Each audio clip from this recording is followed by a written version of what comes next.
마르코 복음서 제12장 포도밭 소작인의 비유. 예수님께서 그들에게 비유를 들어 말씀하기 시작하셨다. 어떤 사람이 포도밭을 일구어 울타리를 둘러치고 포도학을 파고 탑을 세웠다. 그리고 소작인들에게 내주고 멀리 떠났다. 포도철이 되자 그는 소작인들에게 종 하나를 보내어 소작인들에게서 포도밭 소출의 얼마를 받아오라고 하였다. 그런데 소작인들은 그를 붙잡아 매질하고서는 빈손으로 돌려보냈다. 주인이 그들에게 다시 다른 종을 보냈지만 그들은 그 종의 머리를 쳐서 상처를 입히고 모욕하였다. 그리고 주인이 또 다른 종을 보냈더니 그 종을 죽여버렸다. 그 뒤에 또 많은 종을 보냈지만 덜어는 매질하고 덜어는 죽여버렸다. 이제 주인에게는 오직 하나, 사랑하는 아들만 남았다. 그는 마지막으로 내 아들이야 존중해 주겠지 하며 그들에게 아들을 보냈다.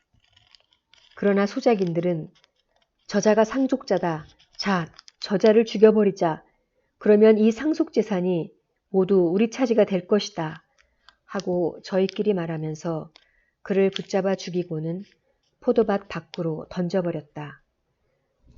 그러니 포도밭 주인은 어떻게 하겠느냐?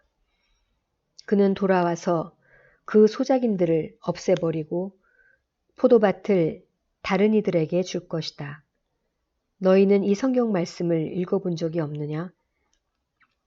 집 짓는 이들이 내버린 돌, 그 돌이 모퉁이의 머릿돌이 되었네.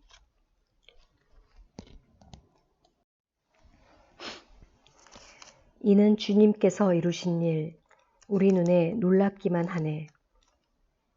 그들은 예수님께서 자기들을 두고 이 비유를 말씀하신 것을 알아차리고 그분을 붙잡으려고 하였으나 군중이 두려워 그분을 그대로 두고 떠나갔다. 황제에게 세금을 내는 문제.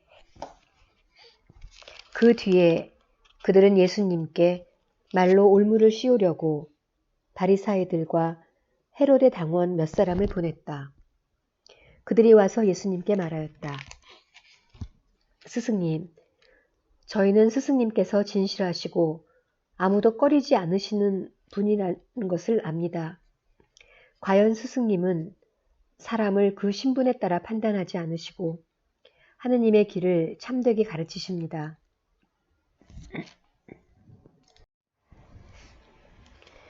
그런데 황제에게 세금을 내는 것이 합당합니까? 합당하지 않습니까? 바쳐야 합니까? 바치지 말아야 합니까?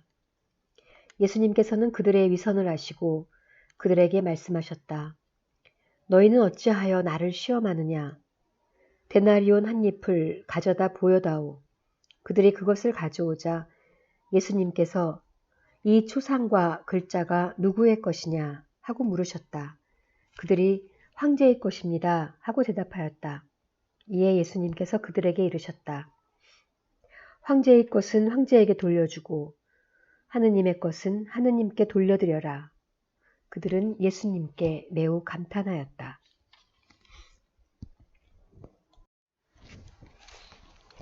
부활 논쟁. 부활이 없다고 주장하는 사두가이들이 예수님께 와서 물었다. 스승님, 모세는 어떤 사람의 형제가 자식 없이 아내만 두고 죽으면 그 사람이 죽은 이의 아내를 맞아들여 형제의 후사를 일으켜 주어야 한다고 저희를 위하여 기록해 놓았습니다. 그런데 7 형제가 있었습니다. 마지가 아내를 맞아들였는데 후사를 남기지 못하고 죽었습니다. 그래서 둘째가 그 여자를 맞아들였지만 후사를 두지 못한 채 죽었고 셋째도 그러하였습니다. 이렇게 7이 모두 후사를 남기지 못하였습니다.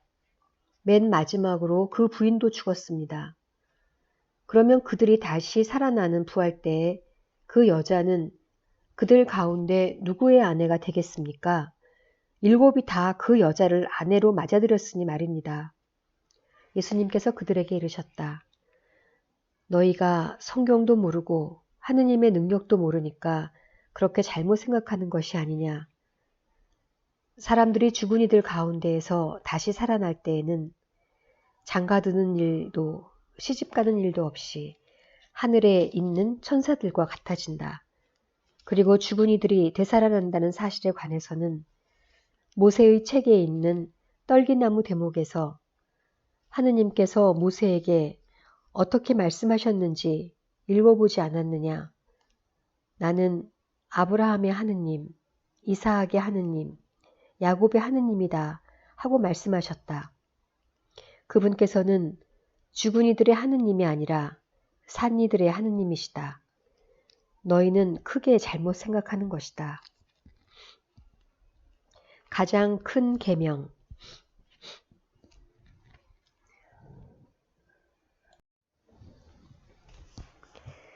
율법학자 한 사람이 이렇게 그들이 토론하는 것을 듣고 있다가 예수님께서 대답을 잘하시는 것을 보고 그분께 다가와 모든 계명 가운데서 첫째 가는 계명은 무엇입니까? 하고 물었다. 예수님께서 대답하셨다. 첫째는 이것이다.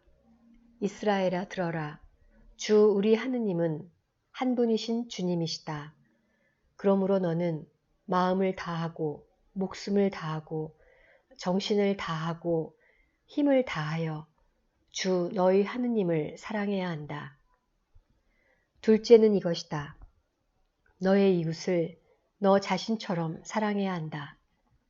이보다 더 큰 계명은 없다. 그러자 율법학자가 예수님께 말하였다. 훌륭하십니다, 스승님. 그분은 한 분뿐이시고 그 밖에 다른 이가 없다 하시니 과연 옳은 말씀이십니다. 또 마음을 다하고 생각을 다하고 힘을 다하여 그분을 사랑하는 것과 이웃을 자기 자신처럼 사랑하는 것이 모든 번제물과 희생제물보다 낫습니다. 예수님께서는 그가 슬기롭게 대답하는 것을 보시고 그에게 너는 하느님의 나라에서 멀리 있지 않다 하고 이르셨다. 그 뒤에는 어느 누구도 감히 그분께 묻지 못하였다.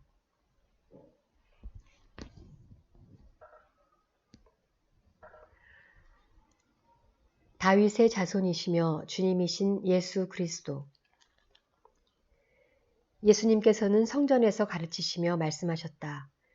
어찌하여 율법학자들은 메시아가 다윗의 자손이라고 말하느냐. 다윗 자신이 성령으로 말하였다. 주님께서 내 주님께 말씀하셨다. 내 오른쪽에 앉아라.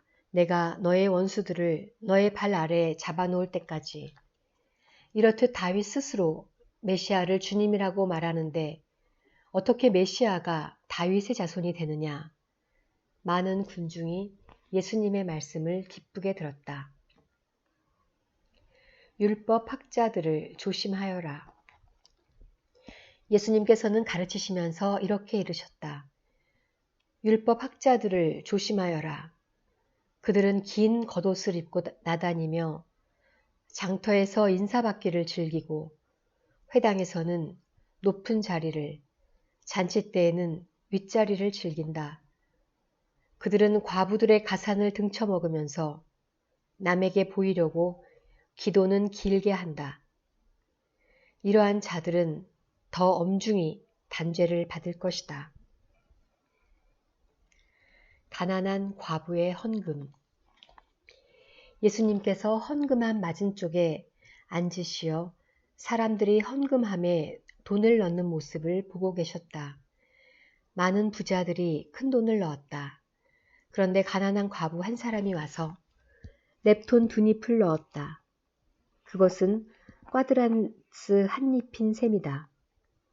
예수님께서 제자들을 가까이 불러 이르셨다. 내가 진실로 너희에게 말한다. 저 가난한 과부가 헌금함에 돈을 넣은 다른 모든 사람보다 더 많이 넣었다. 저들은 모두 풍족한 데에서 얼마씩 넣었지만 저 과부는 궁핍한 가운데서 가진 것을 곧 생활비를 모두 다 넣었기 때문이다. 마르코복음 12장이었습니다. 감사합니다.